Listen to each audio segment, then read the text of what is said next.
আজকের ভিডিওটা খুবই স্পেশাল ভিডিওটা দেখতে হলে কি করতে হবে আপনাদের পুরো ভিডিওটা দেখতে হবে। চলুন দেখে নিই। আসসালামু আলাইকুম এভরিওয়ান, কি অবস্থা, সবাই কেমন আছেন? আশা করছি সবাই ভালো আছেন, আমিও ভালো আছি আলহামদুলিল্লাহ।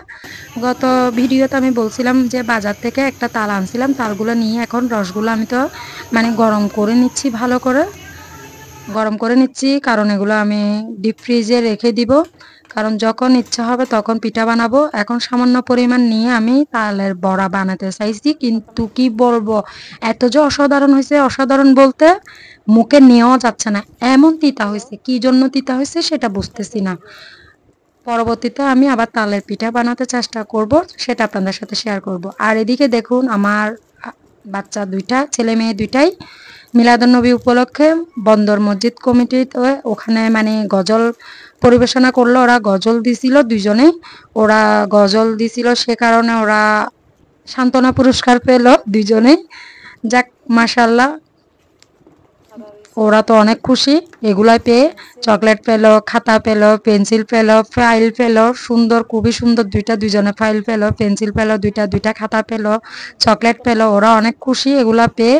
মিলাদুন নবীর মধ্যে ওরা যে গজল দিছিল, যা যা পাইছে তা অনেক, বাচ্চারা অনেক খুশি। তো এগুলো তো করলো এগুলা, কিন্তু আরেকটা এখানে স্পেশাল ধামাকা আছে। ধামাকা বলতে, তো আয়াত বাবা পড়া শিখছে বলে আমাকে মিথ্যা কথা বলছে, সেই কারণে ম্যামে ওকে কানে ধরায় বসায় রাখছে। সেজন্য বললাম ওকে আজকে এটা ভিডিও করে আমি আমার ভিউজদের কাছে দেখাবো একটা ধামাকা, এটা তুমি যে কানে ধরছো। সেজন্য ওর সাথে আমি কতক্ষণ দুষ্টুমি করলাম। আর এদিকে দেখুন, আমি ইলিশ মাছ বের করছি দুইটা। আজকে ইলিশ মাছ এগুলা দিয়ে 3 ধরনের রেসিপি করতে পারবো। এগুলো আপনাদের সাথে শেয়ার করব পরবর্তীতে স্টেপ বাই স্টেপ। আজকে শুধু মাছগুলা ফ্রাই করব, লেজগুলা দুইটা দিয়ে আমি লেজ ভর্তা বানাবো, পরে সাথে মাথা দুইটা দিয়ে ছড়া দিয়ে বা বেগুন দিয়ে রান্না করা যাবে, সে কারণে এগুলো ফ্রিজে রেখে দিব। আর এদিকে গরুর পায়েও রান্না করা আছে, তাই ভাবলাম ইলিশ মাছগুলা ফ্রাই করে ফেলি।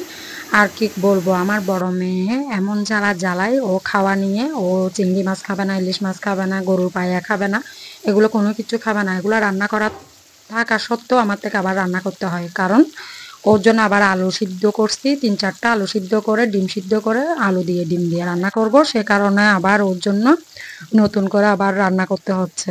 দেখুন, আবার সাথে ওখানে আমি 2 পিস মুরগিও দিয়ে দিছি ওর জন্য, দুপুরবেলা আর রাতের বেলার জন্য ওর জন্য আমি রান্না করে রাখতেছি ডিম আর মুরগি দিয়ে। আজকে ডিম সিদ্ধগুলো রান্না থাকা সত্ত্বেও তারপরও রান্না করতে হয়। এইদিকে আবার আমি তাবাসসুমকে আনতে যাচ্ছি স্কুল থেকে, ছুটি হওয়ার টাইম হয়ে গেছে, সে কারণে তাড়াতাড়ি চলে যাচ্ছি। এখন সময় 3:30, 4টার দিকে ছুটি দিবে, সে কারণে চলে যাচ্ছি। আমি এখন নিউ মার্কেট দিয়ে যাচ্ছি।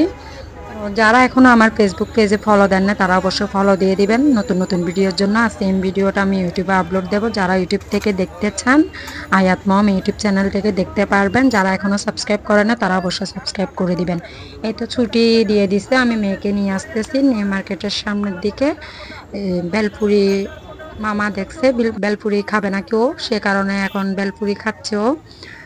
আসলে আমার খেতে ইচ্ছে করে না, ও আমাকে বলতেছে খাবে আম্মু, আমি বললাম খাবো না, এগুলো আমার ভালো লাগে না তেমন। আর এদিকে দেখুন, ডোনাট করছে, কিন্তু ডোনাট খাওয়ার পরে ভিডিও করতে মনে পড়ছে, সে কারণে একটু করে ভিডিও করলাম। আমার মেয়ে অনেকদিন যাবত ডোনাট খাবে বলছে।